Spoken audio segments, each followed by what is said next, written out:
E aí, oitavo ano, tudo bem? Oitavo ano, a gente está aqui para ter mais uma aula de filosofia. Mas antes da gente começar a nossa aula de hoje, vamos relembrar um pouco da aula passada? A gente vai fazer a gente vai relembrar a aula passada através da correção dos exercícios. Na página 11 e na página 12, eu pedi para vocês lerem um texto que se chama Gênesis, do autor Antônio Prata. Esse texto, né, o nome já é um pouco curioso, porque chama Gênesis. Coincidentemente, não sei se foi de forma, né, se o autor tinha essa intenção ou não, mas é o primeiro livro da Bíblia, ou seja, que é o começo. Né? Então ele está falando do começo da sua vida, do começo da sua infância. E ele está falando do local onde ele mora, né? Da casa onde ele morava, da relação que ele tinha com essa casa, uma relação afetiva. E ele fala também da sua vizinhança, que quando ele vai na casa de seus amigos, tem uma sensação de estranhamento, né? Porque ele vê uma coisa diferente uma casa diferente da casa que era dele. Então, ele realmente, a partir do conceito filosófico que a gente estava estudando do Martin Heidegger, ele habitava essa casa porque ele tinha um vínculo sentimental com ela, ok? Na pergunta número 1, faz o seguinte questionamento. No texto, o autor recupera lembranças da infância, na casa e na vizinhança onde morou. Seu olhar sobre as coisas revela uma tentativa de extrair significado dos espaços com os quais interagia e até um entendimento de mundo. Com isso, ele constrói uma forma de habitar esses espaços. Então está falando que ele recupera lembranças da infância e na casa, né, onde ele morou, juntamente com a sua vizinhança. E é uma tentativa de extrair significados dos espaços com os quais interagia e até o entendimento do mundo, certo? Então, a partir do espaço onde ele estava, é o que ele entendia de mundo naquele momento. E a pergunta é: por que o autor não conseguia habitar a casa dos vizinhos? Indique no texto o trecho que comprova sua resposta. Então, falando essa pergunta, no caso, está perguntando por que o autor ele não conseguia habitar a casa dos vizinhos, né? Por que ele não conseguia se sentir bem na casa dos vizinhos? Aí a resposta, na qual, né, eu espero que vocês tenham colocado, não precisa necessariamente ser igual à minha, né, mas que tenha algum vínculo, alguma coisa parecida, é que existem certos aspectos nessas casas que as diferenciam da casa do autor. Eles causam estranhamento e rompem a sua familiaridade com o espaço, com a disposição dos móveis, a divisão dos aposentos e a cor da louça, certo? Então, a casa dos seus vizinhos é diferente da casa dele.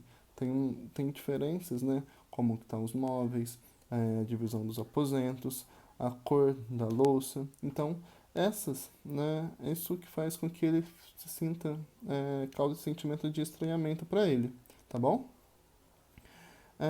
No número 2, faz o seguinte questionamento. Em um dos parágrafos, o autor usa as palavras estranhamento e alteridade. Poderíamos juntá-las em uma frase, mantendo a ideia expressa pelo autor. A alteridade gera estranhamento. Alteridade, o significado de alteridade é aquilo que é diferente, o outro, certo? Então, o que é diferente para uma pessoa. Vamos imaginar, vamos nos colocar para. Acho que o melhor exemplo para explicar essa questão de autoridade é se a gente voltar lá no Brasil Colônia. Lembra quando vocês estudaram o Brasil Colônia? Quando o português ele chega e encontra o indígena, vai causar para ele uma sensação de alteridade, porque ele vai ter um contato com aquilo que é diferente para ele, certo? Esse é um exemplo da palavra alteridade.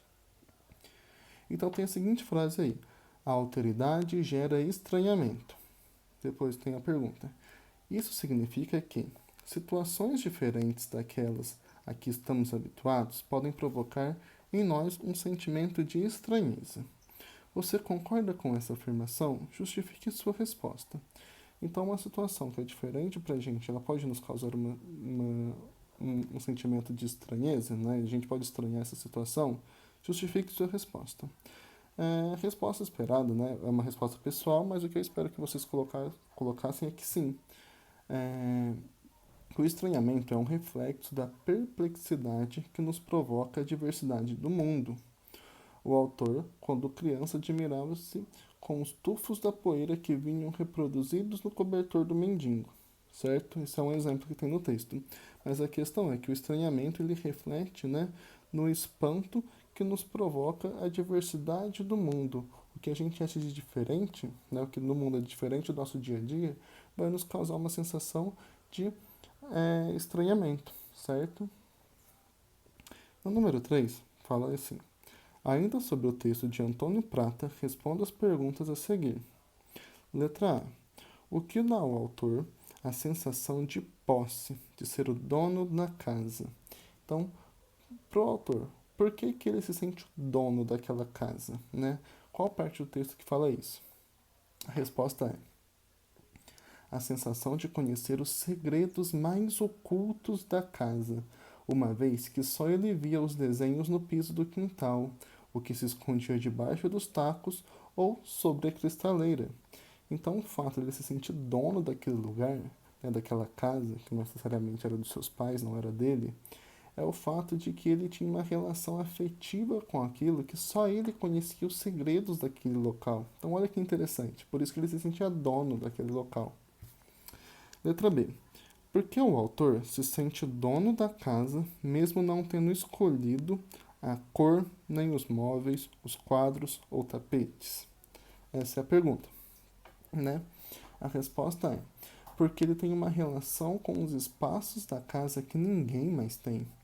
Na medida em que ele construiu sua própria compreensão dos espaços, ele consegue fazer da casa uma habitação. Então ele se sente mais dono da casa do que necessariamente seus pais, é, por conta que ele tem um vínculo afetivo com esse local, certo? Por isso que ele se sente o dono, né? Mesmo ele não tendo escolhido, mesmo ele não tendo escolhido os móveis, nem os quadros, nem os tapetes, entendeu? Então ele se sente o dono porque ele tem um vínculo afetivo com essa casa. Por fim, na letra C, qual sensação provocada no autor pelo fato de ele não conhecer tão bem a casa onde ele mora? Justifique uma frase do texto. Então, na pergunta é qual sensação provocada no autor pelo fato de ele conhecer tão bem a casa onde ele mora.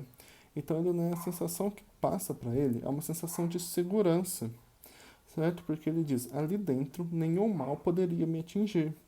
Então, a sensação, né, que ele tem diante do espaço onde ele está é uma sensação de segurança, porque ele diz que ali dentro nenhum mal poderia atingi-lo, ok? Então, isso foi a atividade.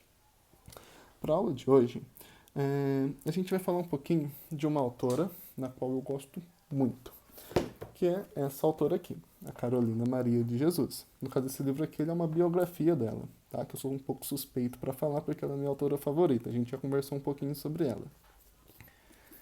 Na página 3 ainda, eu quero que vocês leiam o de relance, onde fala Carolina Maria de Jesus, que nasceu em 1914, né, e morreu em 1977.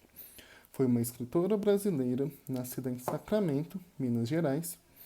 Ela teve uma vida muito pobre, tendo trabalhado a maior parte da vida como catadora de papel em São Paulo.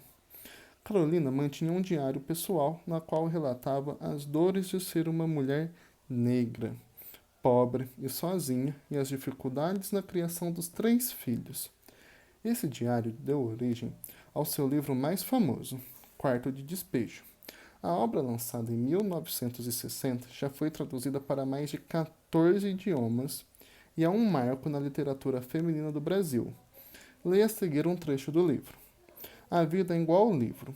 Só depois de ter lido é que sabemos o que encerra.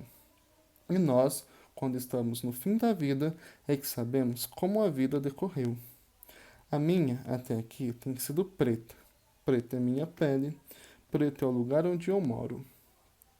Então, a Carolina Maria de Jesus, ela vai escrever esse livro, né? Quarto de Despejo, Diário de uma Favelada. Nesse livro aqui, né, por como já foi falado para vocês, Carolina Maria de Jesus, ela era uma mulher negra, catadora de material reciclável, né? Ela viveu na favela do Canindé, que é uma favela que existe em São Paulo. Ela foi extinta para poder se construir a Marginal Tietê. Ela era mãe de 3 filhos, né, 2 meninos e uma menina. Ela era solteira, né, então ela cria esses filhos sozinha, através do que ela conseguia, né, do dinheiro que ela conseguia arrecadar vendendo materiais recicláveis. A Carolina Maria de Jesus, ela é uma das maiores escritoras brasileiras, ela é um marco mesmo para a literatura, em especial para a literatura marginal, aonde retrata a sociedade de fato como ela é, né? O outro lado da sociedade. E nesse livro é interessante que ela fala que o centro da cidade de São Paulo, se passa em São Paulo, né? O centro da cidade, ele é o local, ele é a sala de visita, certo? De uma casa. E a favela, ela é o quarto de despejo, onde se despeja tudo que é ruim da cidade de São Paulo que se coloca na favela. E nesse livro, né, o quarto de despejo, ela escreve o seu dia a dia, como que era a dificuldade para ela conseguir comida, como que era a dificuldade para captar papel, tudo que estava relacionado ao cotidiano dela, né, seus vizinhos, problemas sociais onde ela estava, que ela tinha contato diariamente. Então tudo ela vai colocar nesse livro, nesse diário, certo? Então é uma leitura que vocês vão fazer no 9º ano, mas já fica a dica que é um livro fantástico, um dos meus preferidos, no caso é minha autora favorita. E para vocês eu vou colocar 2 trechos, né? Como é um diário, então ela escreve, dia, aqui vem, dia tal, 12 de julho. 12 de julho, fui catar papel, estava horrorizada com a cena que o Alexandre representou de madrugada. Catei muitos ferros e pouco papel. Quando eu estava perto da banca de jornal, eu tropecei e caí. Devido a eu estar muito suja, um homem gritou: "É fome!" E me deram esmola, mas eu caí porque estava com sono.